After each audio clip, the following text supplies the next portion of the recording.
वीवीए के जरिए हम मैक्रो, सबसे पहले बात करते हैं वीवीए के जरिए हम करेंगे क्या। तो वीवीए के जरिए हम करेंगे, सबसे पहले बनाएंगे मैक्रोज। तो जैसे कि मैं समझ पा रहा हूँ, जैसे अरुण जी ने बोला कि हम मैक्रो नहीं करेंगे, तो मैक्रो से उनको मतलब होता है रिकॉर्डिंग मैक्रो या स्टॉपिंग मैक्रो।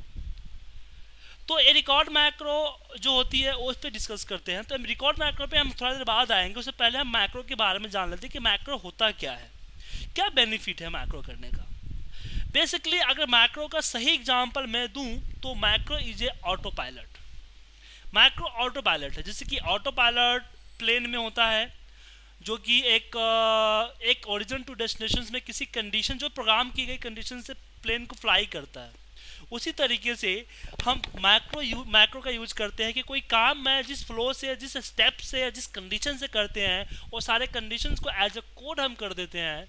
नेक्स्ट टाइम जब हम रन करते हैं तो उसी फ्लो से, उसी स्टेप से, उसी बेस से, उसी कंडीशंस को ध्यान में रखते हुए मैक्रो हमारा उस प्रोडक्ट को, उस रिपोर्ट को ऑटोमेटिकली प्रिपेयर कर देता है।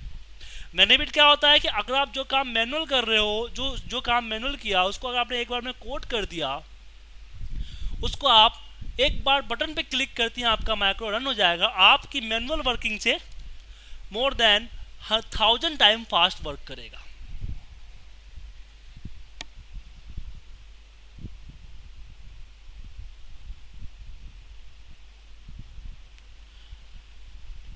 ठीक है, तो हम यूज करेंगे कहाँ पे? बेसिकली बोलोगे सर पहले मैं रिपोर्ट का क्या बनाऊँ, मैक्रो बनाऊँ, देन मैं उसको रन करूँ। तो हम ऑफिस में जो हमारा डेली वर्क जो होता है, जो हम डेली बेसिस पे वर्क करते हैं, जो रूटीन वर्क होता है, जो एक ही फॉर्मेट में होता है, एक ही टाइप के डेटा से हमारा रिपोर्ट एक्सपोर्ट होता है, उसमें हम इसका यूज करेंगे। रूटीन वर्क पे जो डेली बेसिस पे हम काम करते हैं, उस डेली बेसिस पे हम रिपोर्ट को फॉर्मेट करेंगे। क्योंकि मान लीजिए एक आपके पास कोई रिपोर्ट ऐसा, आपके पास 3 4 5 ऑफिस के अंदर रिपोर्ट होते हैं, जिस रिपोर्ट को आप डेली बेसिस पे मैनुअल बनाते हो, फॉर्मूले से बनाते हो, और उसको बनाने में आपको घंटे 1.5 घंटे का टाइम लगता है।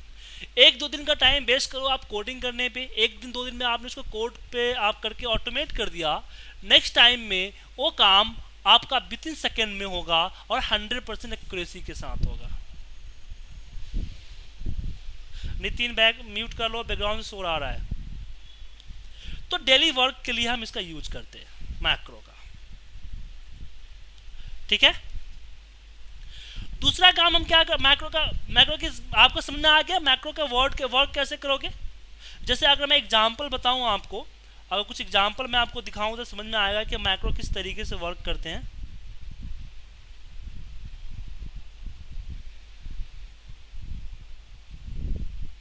जैसे हमारे पास एक यही है आपके लूप के बारे, लूप कहाँ गया, नहीं डेस्कटॉप पे ओपन करते हैं। कुछ फाइल मैं दिखाता हूँ जिसमें मैंने मैक्रो का यूज किया है। ये जैसे सेव कर दिया।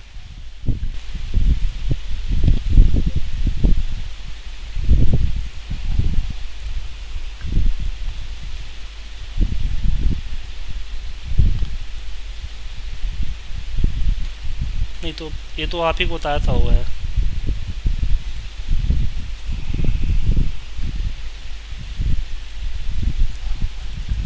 जैसे इसको लेते हैं,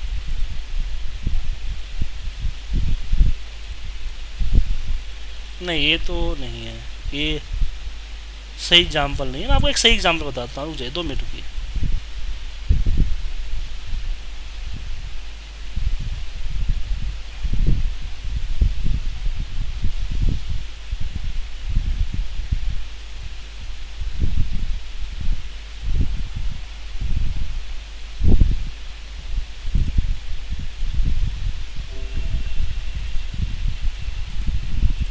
जैसे ये हमारा एक प्रोजेक्ट फाइल है, इसी पे हम बात करते हैं।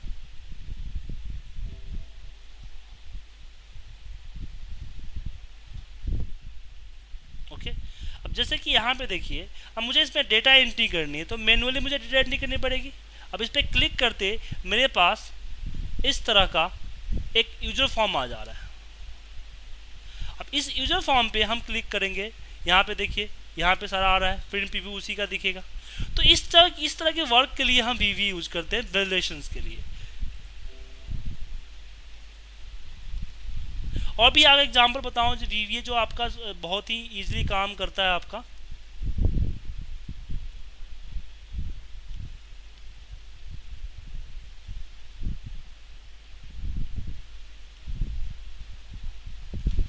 ये डी राइम में होगा मेरे पास।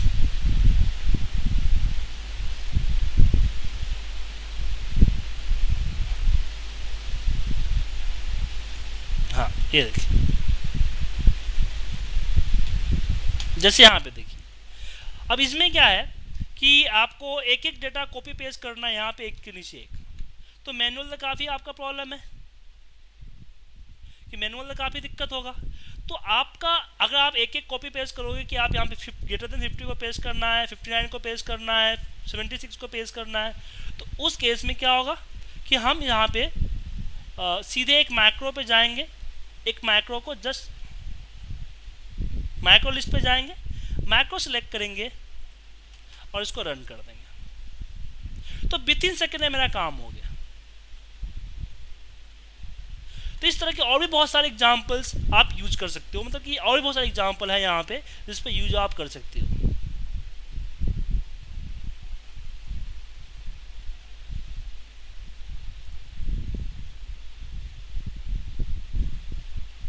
इस तरह का डेटा फॉर्म बनाने के लिए। तो क्वेश्चन यहाँ पे उठ रहा था कि हम वीवीए के जरिए किस तरीके से अपना ऑटोमेशन करेंगे। तो जो काम हम विथिन जो घंटों में करते हैं वो एक क्लिक पे मेरा काम कर रहा है, वो आपका मैक्रो के जरिए हम करते हैं। और दूसरा प्रोडक्ट जो वीवीए के जरिए करते हैं वो करते हैं फंक्शंस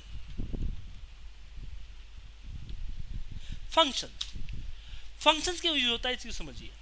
जैसे कि आप मान लीजिए कि आपके पास बड़े बड़े आपको ये है फॉर्मूलेज आप लगाते हो इंसेंटिव के, और बहुत और भी चीज़ें की जो फॉर्मूलेज आप डेली बेसिस पे आप लगाते हो। हर बार आपको फॉर्मूलेज मैनुअली टाइप करने पड़ते हैं या मैनुअली लगाने पड़ते हैं। तो आप फॉर्मूलेज अपने बैकग्राउंड में लगा सकते हो, फॉर्मूलेज आप जो है एक्सेल के अंदर में लगा सकते हो, जिसको आप कहीं भी कॉल कर सको।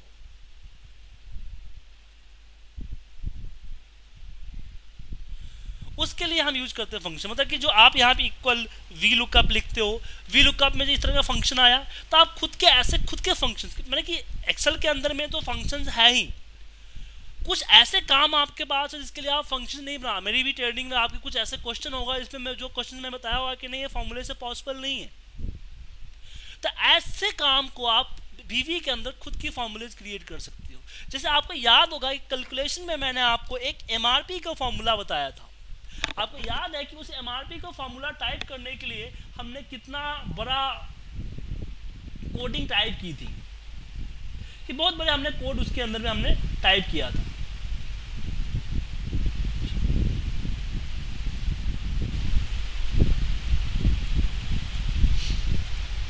तो हम वीवीए के जरिए हम आपको बताते हैं किस तरीके से हम उस काम को मैंने और भी छोटा कर सकते हैं। इंसर्ट मॉड्यूल्स सब्जेक्ट फंक्शन आना ना फंक्शन एमआरपी नाम का दिया और यहाँ पे किया एन एज ए लॉन्ग। ये सारी चीजें मैं आपको समझाऊंगा, फिलहाल बता रहा हूँ कि बेनिफिट क्या होगा फंक्शन बनाने का।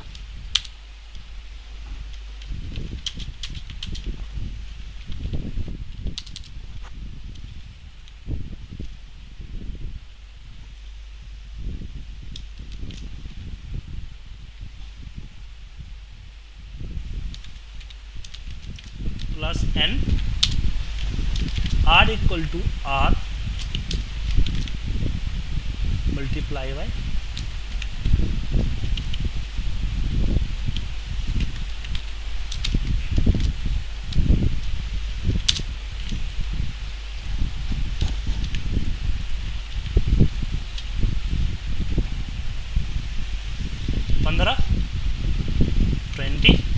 वापस में एमआरपी को साइन कर देते हैं। मैंने छोटा सा टाइम, अब देखिए आपको याद होगा जब मैंने आपको एमआरपी का फॉर्मूला बनाया था और मुझे उसमें कितना टाइम लगा था, काफ़ी टाइम लगा था, लेकिन हमने यही सेम फार्मूला वीवीए के जरिए बनाया और मैं कितना जल्दी इस फार्मूले को बना दिया।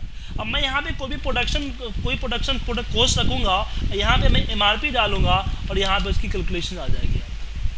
यही नहीं, मैं इसको डायनेमिक भी कर सकता हूँ। डायनेमिक इन द सेंस कि यहाँ पे मैं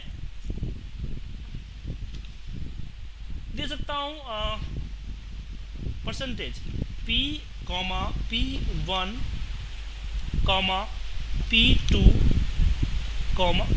P3 एज ए डबल, और जहां जहां मैंने परसेंटेज दिए हैं वहां पे मैं इसको यूज कर सकता हूँ। परसेंटेज भी यूजर खुद डालेगा, तो फुल्ली डायनेमिक हो गया है।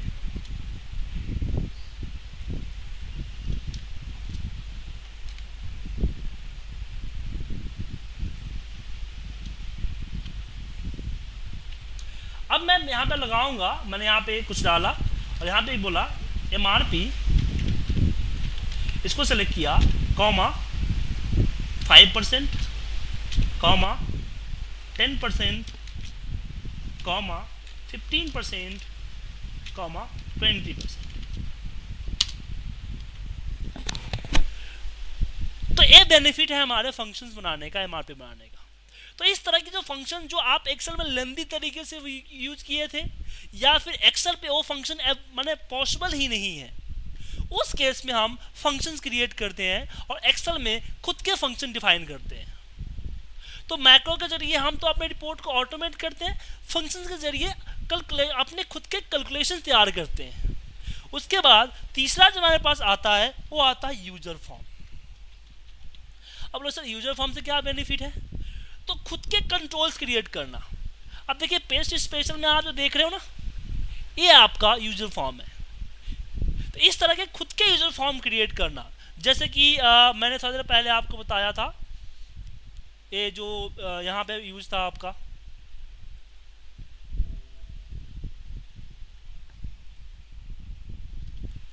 जब मैं इसको प्ले करता हूँ,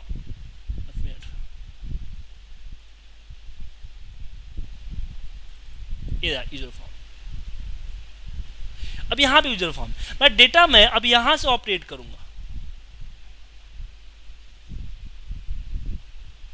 तो इस तरह के वर्क को हम यूजर फॉर्म से करते हैं, मतलब खुद के कंट्रोल तैयार करने के लिए हम यूजर फॉर्म यूज करते हैं।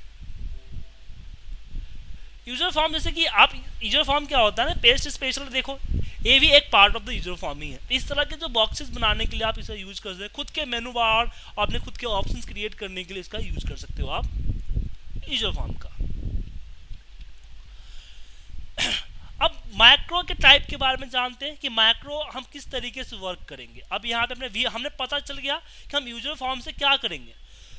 यूजर फॉर्म से 3 काम करते हैं, हम मैक्रो क्रिएट करते हैं, हम फंक्शंस क्रिएट करते हैं, हम यूजर फॉर्म क्रिएट करते हैं। अब benefit of the macro and type of the macro के बारे में पढ़ते हैं। मैक्रो 2 तरह से क्रिएट की जाती है। एक होता है रिकॉर्डिंग मैक्रो, मतलब कि कुछ ऐसे काम जो खुद आप मैनुअल करना चाहते हो उसको रिकॉर्ड कर लो। जैसे कि मैं एक छोटा सा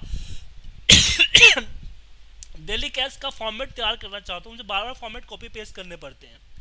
तो मैं एक बार इसमें डेवलपर बार में जाऊंगा, रिकॉर्ड मैक्रो में आऊंगा और मैक्रो को रिकॉर्डिंग में लगा दूंगा। जब भी मैक्रो रिकॉर्ड करो तो आप एक तो बहुत केयरफुल होकर टाइप डेटा करो, क्योंकि इसमें कोई एरर करोगे, कंट्रोल जेड का ऑप्शन करोगे तो दिक्कत होगी। दूसरी चीज, अगर किसी सीट पे जाना नेसेसरी नहीं है तो किसी और सीट पे मत जाना, क्योंकि जब भी आप रिकॉर्डिंग मैक्रो करते हो, जो भी आप एक्शन करते हो उसकी कोड बैकग्राउंड में डेवलप करता है। जैसे एग्जांपल मैं आपको बताता हूँ, डेट पार्टिकुलर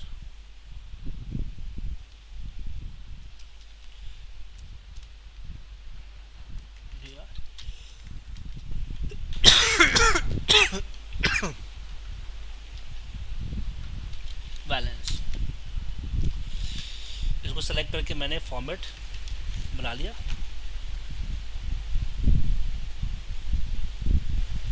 इसको बोल्ड कर दिया, इसकी बैकग्राउंड कलर कर दी मैंने। यहाँ पे मैंने टोटल टाइप किया, यहाँ पे सम को यहाँ पे कॉपी पेस्ट किया। देन मैंने बोला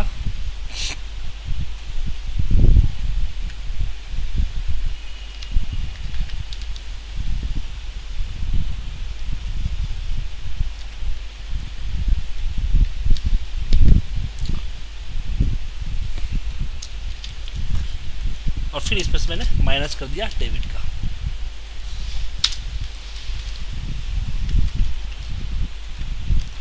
लास्ट में क्रेडिट माइनस डेबिट, और इसको मैंने बोल्ड कर दिया और इसमें मैंने डबल वाला बॉर्डर लगा दिया और मेरा काम खत्म हो गया। मैंने माइक्रो स्टॉप कर दिया। तब क्या हुआ कि अब ये रिपोर्ट में दोबारा चाहिए तो मैं क्या करूँगा, अब दोबारा मुझे टाइप करने की ज़रूरत नहीं है, मैंने एक बार इसका रिकॉर्ड कर लिया तो एवरीथिंग मुझे रिकॉर्ड हो गया। नेक्स्ट टाइम में मैं सिलेक्ट करूँगा और रन करूँगा। सॉरी, और विद इन सेकेंड में मेरा देखा पूरा टाइप हो गया। तो जब मैंने माइक्रो रिकॉर्ड किया तो क्या हुआ कि इसने जो हमारा एक्सेल है, एक्सेल ने क्या किया, हर एक स्टेप का यहाँ पे इसने कोड में कन्वर्ट कर दिया। जो इस कोड में, जिस लैंग्वेज में इसने कन्वर्ट किया, इस लैंग्वेज को हम VBA कहते हैं, विजुअल बेसिक फॉर एप्लीकेशंस। और जिसको आपको दिख रहा है इसको हम कहते हैं विजुअल बेसिक एडिटर, जिस प्लेटफॉर्म पे हम कोडिंग करते हैं। तो रिकॉर्डिंग माइक्रो के थ्रू क्या होते हैं कि आप क्या करते हो, कोई भी स्टेप को रिकॉर्ड कर ले तो, लेकिन रिकॉर्ड करते समय कुछ चीज़ ध्यान रखनी चाहिए कि हर एक चीज़ का रिकॉर्डिंग नहीं बना सकते। पाइवर्ड की रिकॉर्डिंग नहीं बना सकते हो, फिल्टर की रिकॉर्डिंग नहीं बना सकते, वो डायनेमिक नहीं होता, वो फिक्स हो जाता है। और आपने फिल्टर की रिकॉर्डिंग बनाया, डेटा आपका 1 से 100 तक था, तो आपकी जो कोडिंग चली, कोडिंग कन्वर्ट हुआ 100 के 100 तक ही हुआ। कल के डेट में आपके पास अगर एक 150 का डेटा हुआ तो आपका सेम मैक्रो उस पर काम नहीं करेगा। तो इसी में क्वेश्चन उठता है, जब हमारा नॉर्मल रिकॉर्डिंग मैक्रो कोड में मेरा कन्वर्ट कर देता है तो इतनी बड़ी प्रोग्रामिंग सीखने की ज़रूरत क्या है। बेसिकली जब हम रिकॉर्ड करते हैं तो रिकॉर्ड आपका डायनेमिक नहीं होता है।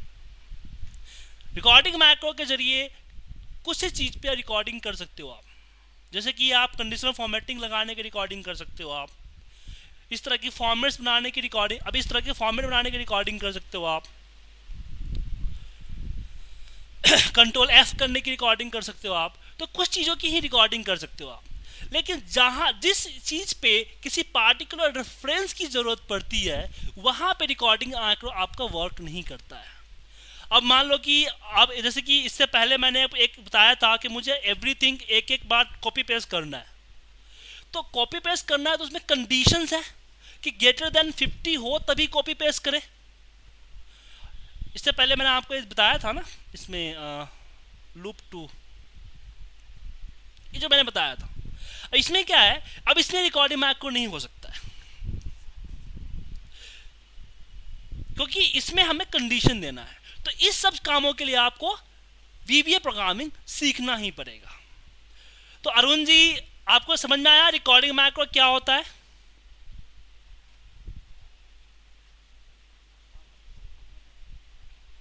तो रिकॉर्डिंग मैक्रो का इतना ही काम है कि आप किसी भी स्टेप्स को रिकॉर्ड कर लो और नेक्स्ट टाइम उसको आप प्ले कर सकते हो। अब बारी आती है टाइप ऑफ मैक्रो।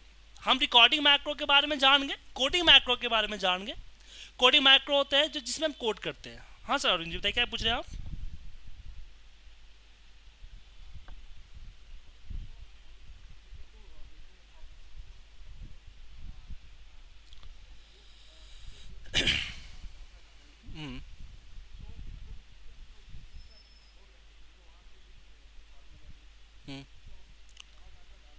हाँ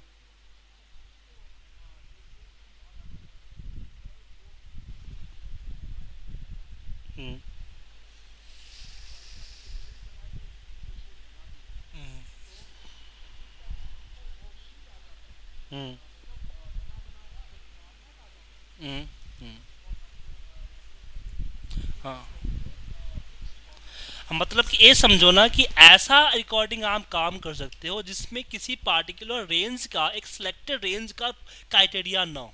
जैसे आप डेटा की पाइवट की बात करते हैं तो पाइवट में हम एक डेटा सेलेक्ट करते हैं ना सर, तो पाइवट पे रिकॉर्डिंग नहीं हो सकती है क्योंकि डेटा हमने सेलेक्ट किया तो उतना ही सिलेक्टेड डेटा पे पाइवट एवरी टाइम बनाएगा वो। हम फिल्टर नहीं लगा सकते हैं। तो जहां जिस वर्क में सिलेक्शंस का यूज नहीं होता है, हम सीट इंसर्ट नहीं कर सकते हैं क्योंकि जब भी हम सीट इंसर्ट करते हैं एक नाम आता है सीट 7, तो पीछे रिकॉर्डिंग होगी मैक्रो के सीट 7 ऐड हुआ, बट प्रॉब्लम क्या हुआ कि फिक्स हो गया कि सीट 7 ऐड करेगा, लेकिन नेक्स्ट टाइम जब सीट ऐड कमांड चलेगा तो सीट ऐड करने का कमांड तो चल जाएगा, लेकिन नेम आपका जो नेम में प्रॉब्लम आ जाएगी क्योंकि नेक्स्ट टाइम उसको सीट 8 मिला है। तो यहां पे आपका रिकॉर्डिंग मैक्रो वर्क नहीं करेगा। मतलब रिकॉर्डिंग मैक्रो पूरा वीबीए प्रोग्रामिंग का 2% है, ठीक है। रिकॉर्डिंग मैक्रो से आगे जब ये कर सकते हो कि कुछ कोड भूल जाते हो, जैसे कि आपको फिल्टर लगाने कोड नहीं पता है तो फिल्टर लगाने को रिकॉर्डिंग से ले सकते हो। आप कलर अप्लाई करने का फॉन्ट भूल गए हो तो कलर अप्लाई करने का फॉन्ट आप इससे रिकॉर्डिंग मैक्रोस करके आप देख सकते हो कि कलर मैक्रो का कोड क्या होता है, फिर अपने हिसाब से उसका अरेंज कर सकते हो। मतलब कि आप वीवीए प्रोग्रामिंग के हेल्प के तौर पे मैक्रो यूज कर सकते हो, रिकॉर्डिंग मैक्रो। क्लियर है अरुण जी आपको?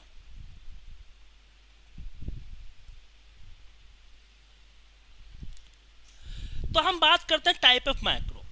मैक्रो का टाइप कितने तरह के होते हैं? तो सबसे पहला टाइप होता है आपका पब्लिक मैक्रो। पब्लिक मैक्रो, जो मैक्रो आप रिकॉर्ड करते हो वो मैक्रो आपका पब्लिक मैक्रो होता है, या फिर जो हम सब्जेक्ट से लिखते हैं वो मैक्रो। पब्लिक मैक्रो को हम किसी भी फाइल के अंदर कॉल कर सकते हैं। एक मैक्रो हमने, जैसे हमने यहाँ पे आपको अभी क्या इस फाइल में रिकॉर्डिंग मैक्रो क्या की थी कि मैंने इसको बनाया था, मैं एक कंट्रोल एन करके एक नया फाइल लिया, इस फाइल को मैं, इस मैक्रो को मैं यहाँ पे यूज कर सकता हूँ, या फिर इसी फाइल के अंदर दूसरे तीसरे शीट पे भी हम इस मैक्रो को यूज कर सकते हैं। मतलब कि ऐसा मैक्रो जो मैं हर किसी जगह पे विद इन फाइल के किसी भी लोकेशंस में, किसी भी मैक्रो में या फिर अदर फाइल पे कॉल कर सकूं, उसको हम पब्लिक मैक्रो कहते हैं। तो पब्लिक मैक्रो समझ में आ गया आपको? अगर पब्लिक मैक्रो एग्जांपल पूछूं तो आपका रिकॉर्डिंग मैक्रो है, या फिर जो हम कोड करते हैं मैक्रो, वो मैक्रो होता है। दूसरा मैक्रो आता है हमारा event macro, sorry private macro. Private macro से ही आपको पता चलता है कि ये मैक्रो क्या है, प्राइवेट है। तो प्राइवेट मैक्रो को के भी दो पार्ट है, एक है पर्सनल मैक्रो।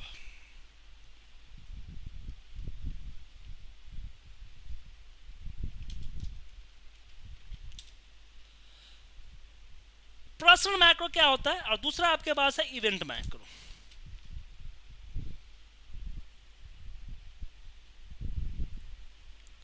दूसरा है हमारा इवेंट मैक्रो।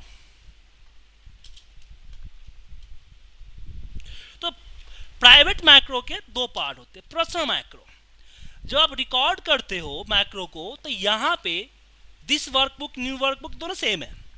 पर्सनल मैक्रो, देखिए जब भी आप मैक्रो कोई रिकॉर्ड करते हो या फिर मैनुअल कोडिंग करते हो तो मैक्रो उसी के अंदर, उसी फाइल की प्रॉपर्टी में सेव होता है।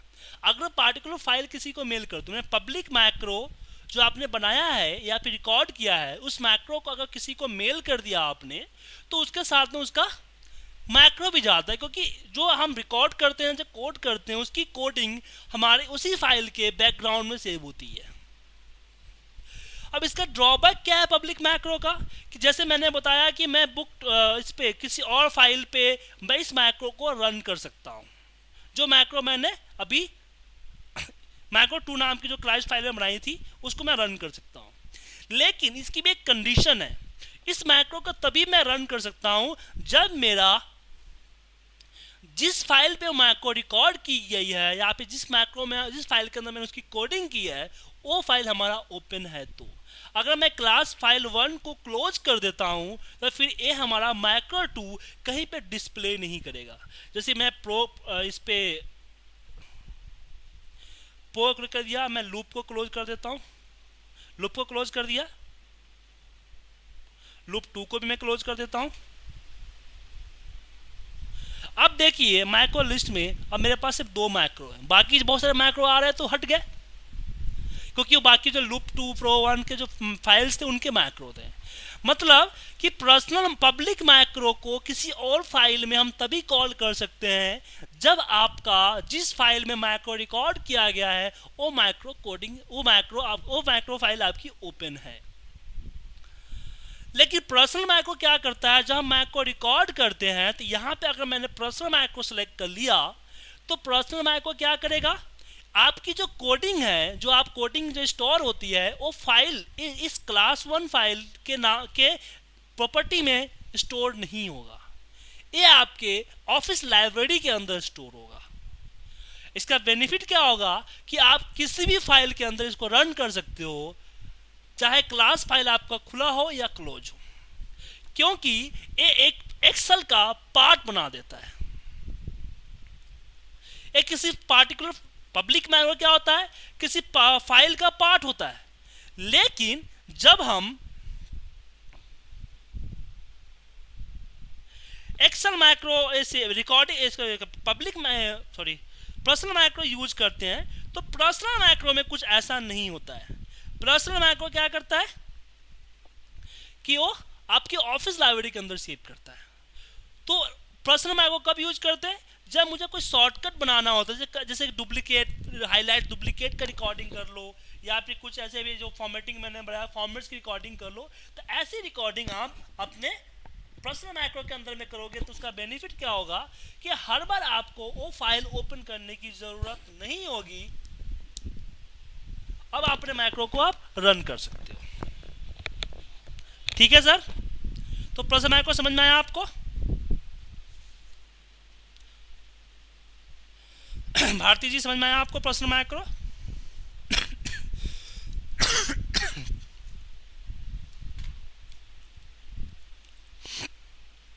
तो पर्सनल माइक्रो का ड्रॉबैक क्या है कि आपकी माइक्रो आपके ऑफिस लाइब्रेरी के अंदर सेव होती है। इट मीन्स अगर आपने मान लो कि जैसे मैंने यहाँ पे किया, एक फाइल मैंने किसी को मेल किया, तो उसके पास ये माइक्रो लिस्ट नहीं आएगा। क्यों नहीं आएगा? क्योंकि माइक्रो जो है, माइक्रो कोडिंग मेरे इस फाइल के अंदर में सेव नहीं हुआ है। माइक्रो का कोडिंग मेरे किसी और फाइल के अंदर सेव हुआ है जो मेरे ऑफिस के अंदर पड़ा हुआ है। तो मतलब कि पर्सनल माइक्रो जो रिकॉर्ड करते हो उसको आप सिर्फ अपने सिस्टम पे ही यूज कर सकते हो, उसके अलावा आप कहीं और यूज नहीं कर सकते हो। ठीक है सर?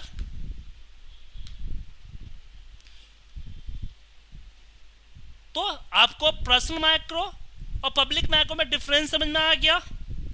लेकिन जो ज़्यादातर यूज होने वाली चीज़ें हैं वो चीज़ें आपकी public micro sorry private public micro use होती है। प्राइवेट माइक्रो में पर्सनल माइक्रो बहुत कम यूज होता है, क्योंकि इसकी लिमिटेशंस हैं कि किसी और फाइल में किसी और सिस्टम पे नहीं चलेगा।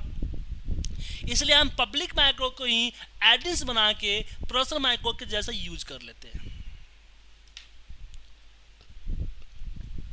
नेक्स्ट आता है आपका इवेंट माइक्रो। इवेंट माइक्रो कब यूज होता है? अब इस चीज को देखिए, आपको यहां पे एक चीज दिख रहा है, बैकग्राउंड दिख रहा है आपको। ये मैंने पेज लेआउट के अंदर ये है, मैं इसको डिलीट कर देता हूं तो मेरा ये बैकग्राउंड पिक्चर हट गया। मैं सीट 7 पे आता हूं, वापस मैं सीट 6 पे आऊंगा, ये लग जाएगा।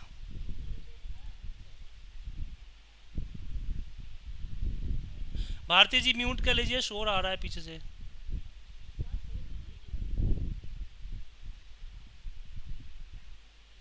रिकॉर्ड मैक्रो मतलब ये जो आपकी इवेंट मैक्रो होती है इसी में वर्क होता है।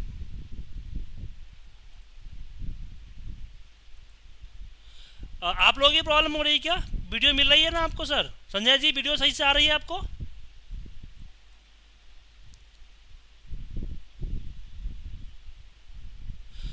भारती जी आपके नेट में प्रॉब्लम है, यहाँ पे सही चल रहा है, बाकियों को सही आ रहा है। किसी को प्रॉब्लम तो नहीं है स्क्रीन में?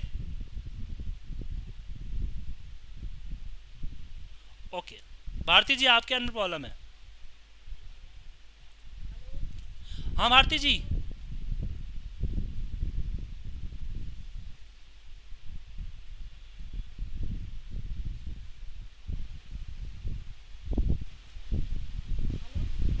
हाँ भारती जी सुन रहा हूँ मैं।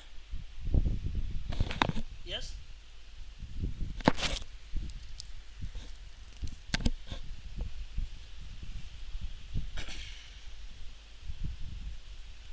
भारती जी आपकी नेट स्लो हो गया है।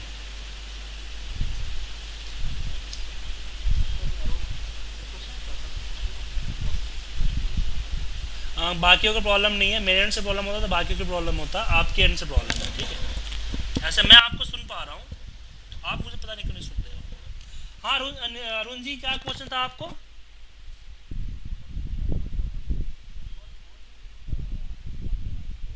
हाँ।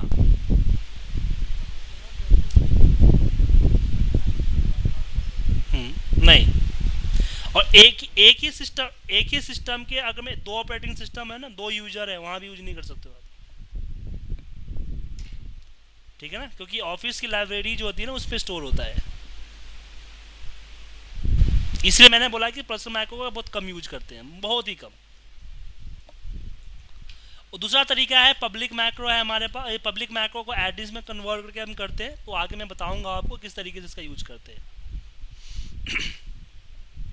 इवेंट मैक्रो की बात हो रही थी, जैसे मैंने आपको बताया कि मैंने बैकग्राउंड डिलीट कर दिया। क्या हुआ? क्या हुआ सर? हम्म। हाँ हाँ हाँ हाँ हाँ हाँ हाँ हाँ। तो इवेंट मैक्रो क्या होता है कि जो मैक्रो, देखो यहाँ पे मैंने एक मैक्रो बनाया हुआ है, आप एक पब्लिक मैक्रो मैंने यहाँ पे बनाया हुआ है इसमें, कि मेरा एक्टिव सीट जो है उसका बैकग्राउंड सेट कर दे। मैंने यहाँ पे बनाया हुआ है कि जब भी एक्टिव बैक शिफ्ट करे।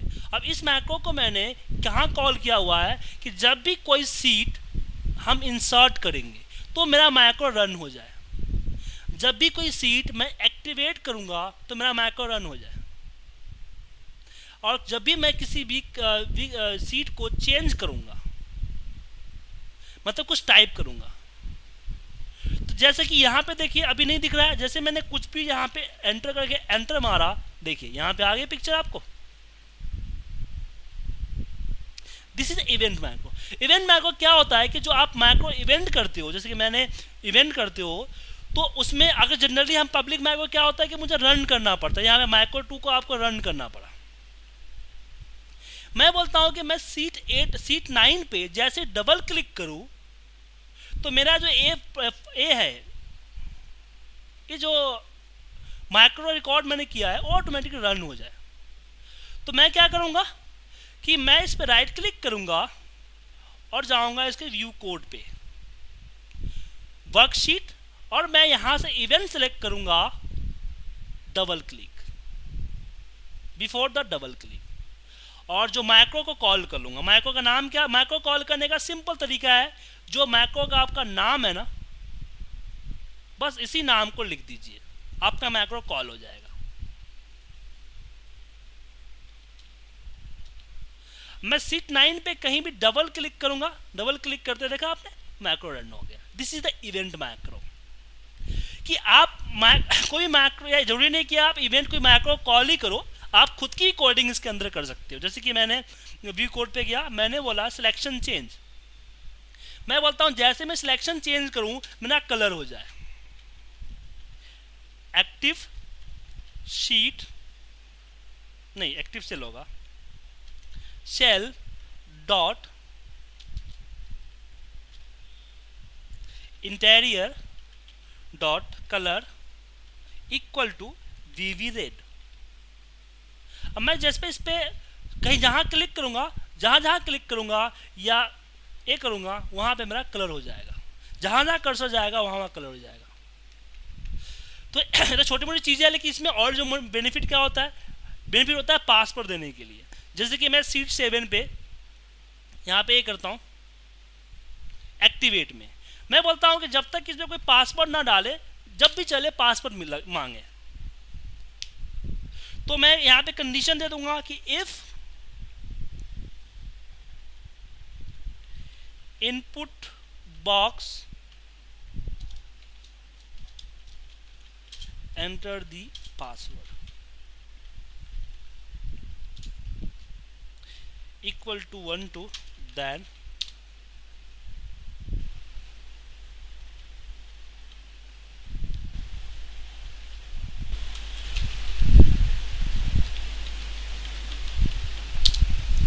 एल्स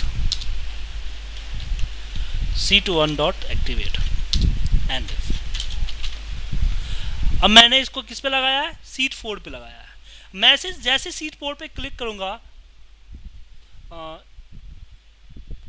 माफ कीजिएगा स्पेलिंग मिस्टेक थी मेरे यहाँ से, एंड से जैसे क्लिक करूंगा, क्लिक करते मुझसे पूछ रहा है एंटर दी पासवर्ड। मैं इसे पासवर्ड डालूंगा तो इसके अंदर मुझे एंटर करने देगा, काम करने देगा। अगर मैंने पासवर्ड नहीं डाला मैंने गलत पासवर्ड डाला तो मुझे वापस सीट 1 पे फेंक दिया। मैं सीट 2 अब सीट 4 पे मैं तभी काम कर सकता हूँ जब मैं पासवर्ड डालूँ। सेम इसी तरीके से हम फाइल की एक्सपायरी डेट लगा सकते हैं। हम यहाँ पे वर्कबुक में ओपन चेक कर सकते हैं, ओपन में दे दें कि ओपन में हम बोल सकते हैं कि जब मैं फाइल क्रिएट किया था तब से और जब आज की जो सिस्टम डेट है इसका डिफरेंस अगर मोर देन 30 डेज हो रहा है तो फाइल को ओपन ही नहीं दे, या फाइल के अंदर पासवर्ड लगा दे। जैसे जनरली आप लोग कोई software trial version software install करते हो तो आफ्टर दी सम टाइम आपका सॉफ्टवेयर काम नहीं करता है।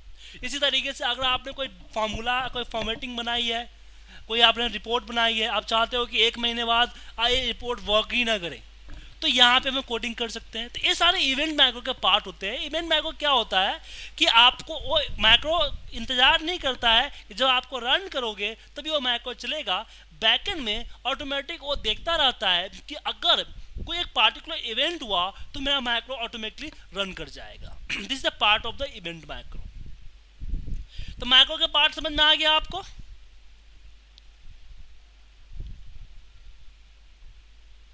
कोई डाउट है आपको अरुण जी?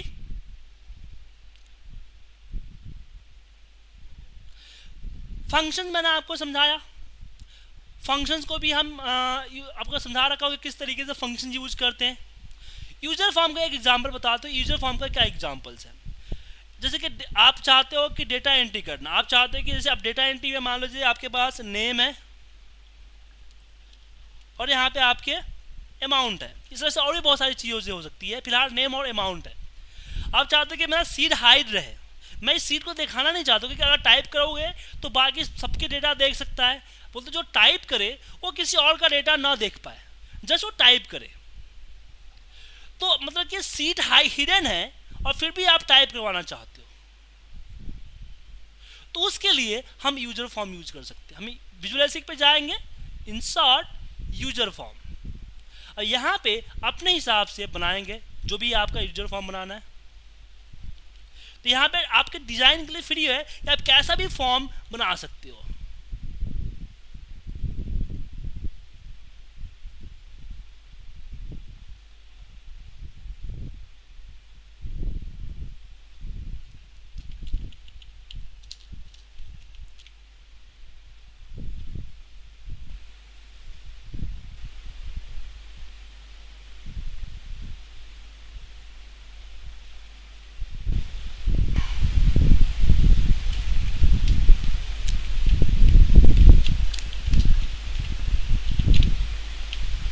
ठीक है, अब मैं इस पे कोड करता हूं कि seat 1 dot range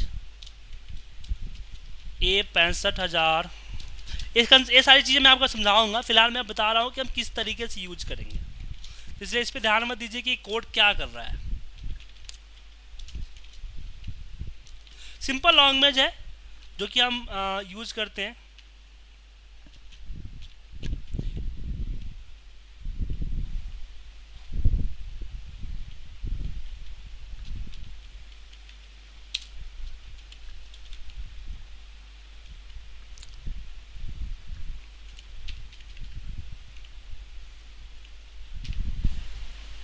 text box 2।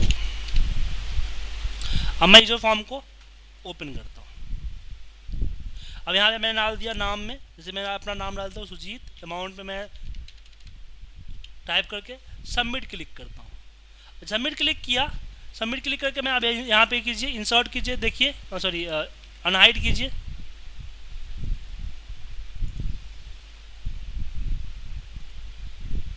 नहीं है,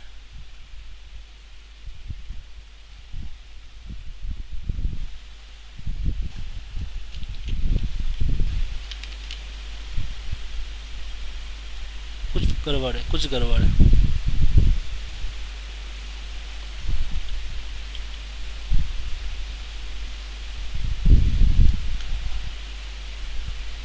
ओ माफ कीजिएगा, हमने गलत जगह पे कोडिंग कर दी थी। मैं अभी इवेंट गलत दिया था, हमने बोला था यूजर फॉर्म पे क्लिक करो तब हो। अब वर्क करेगा आपका।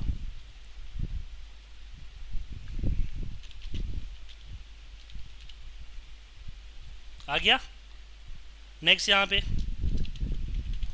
इंदर करोगे तो इसके नीचे जाएगा, ऐसे एक के नीचे डेटा टाइप होते जाएगा। और चाहे सीट आपका हिडन है, जरूरी नहीं कि सेम फाइल में हो, आप किसी और फाइल में डेटा भेज सकते हो। आपका फॉर्म कहीं और है, आपका डेटा किसी और फाइल में, आपका फॉर्म एक्सेल में है, आप डेटा एक्सेस में भेज सकते हो। इस तरह की जो चीज़ें होती है वो चीज़ें हम करते हैं यूजर फॉर्म के जरिए।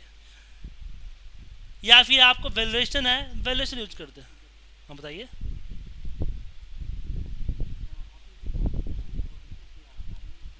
हाँ हाँ बोलिए। हाँ सुन रहा हूँ।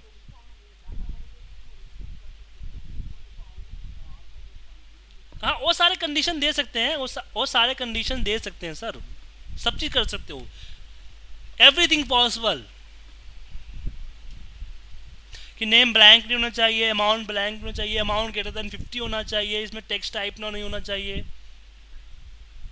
वो सारे वर्क मैं कर सकता हूँ यहाँ पे। ठीक है। बात आती है कनेक्टिविटी की, कि आप एक्सेल को आउटलुक के साथ, एक्सेल को पावर पॉइंट के साथ, एक्सेल के साथ कनेक्ट कर सकते हो। अब एग्जांपल में आपको कोई फाइल दिखाऊंगा जिससे पता चलेगा कि कैसे हो सकता है। मैं थोड़ा दिन पहले एक मैंने बनाया है,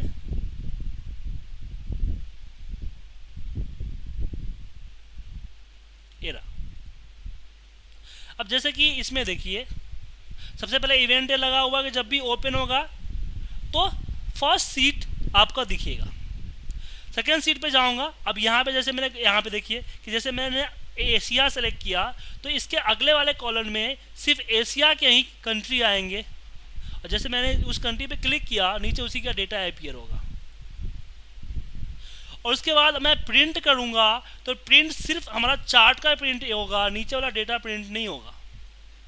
दूसरा पीपीटी, मैं इस पर क्लिक करूंगा तो मैं पूरा डेटा पीपीटी में कन्वर्ट हो जाएगा।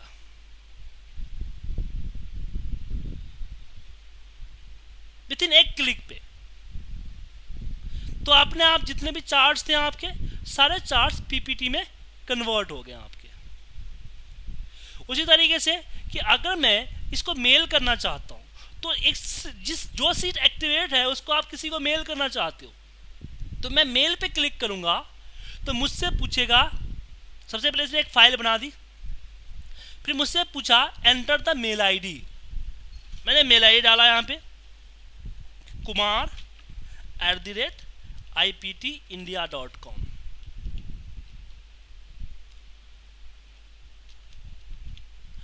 ओके किया।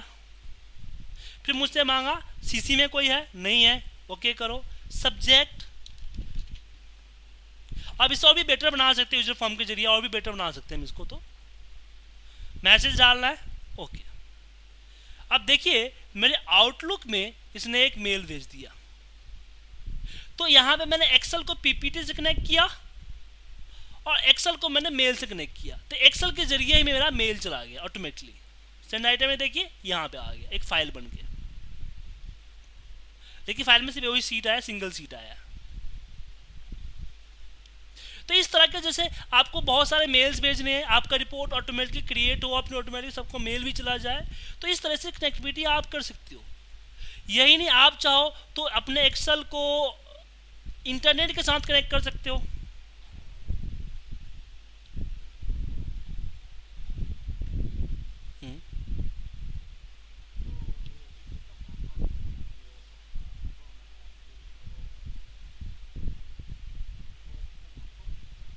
हाँ कर सकते हो, कर सकते हो। माइक्रो के साथ मैंने बताया ना आपको, एवरीथिंग कर सकते हो आप।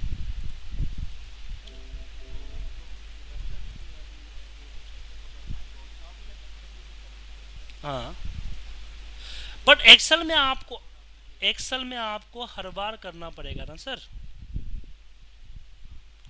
और VBA में एक बार प्रोग्राम करोगे, क्लिक करते हो जाएगा।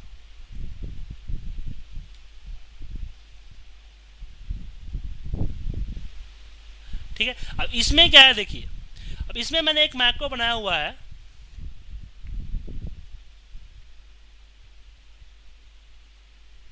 इस फाइल के अंदर में। ये क्या करता है कि आपका इंटरनेट खोलता है, उसमें gmail.com खोलता है, gmail.com के अंदर में आपका लॉगिन पे क्लिक करता है, लॉगिन में क्लिक करने के बाद ऑटोमेटिकली मेरा मेल आई डालता है, ऑटोमेटिक मेरा पासवर्ड डालता है, और फिर ऑटोमेटिक उसको साइन इन पे क्लिक कर देता है।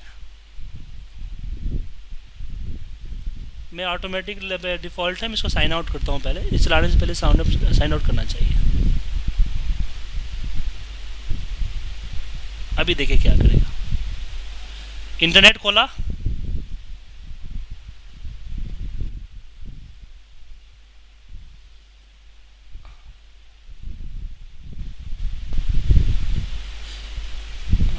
इसमें थोड़ी सी प्रॉब्लम हो गई है ये इसके लेके।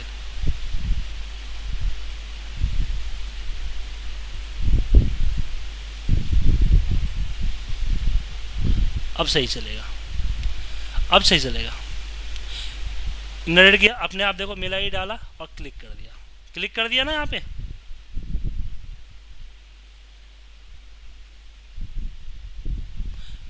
आपका लॉगिन हो गया।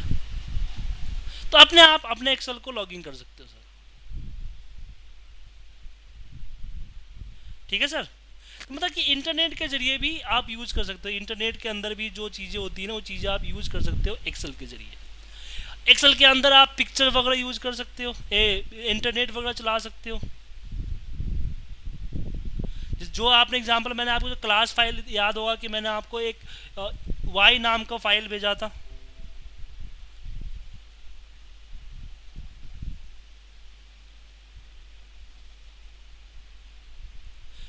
उसमें ऑटोमेटिक इंटरनेट चलता था।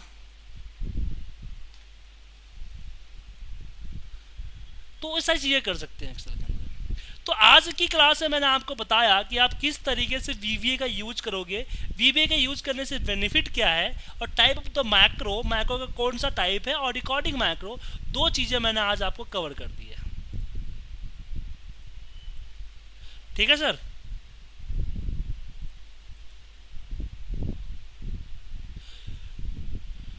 कल की क्लास में मैं आपको बताऊंगा कि किस तरीके से हम कोडिंग लिखते हैं, रिकॉर्डिंग मैक्रो के कोडिंग को चेंज करते हैं, जिससे आपको और भी VBA मैक्रो के बारे में पता चल जाएगा।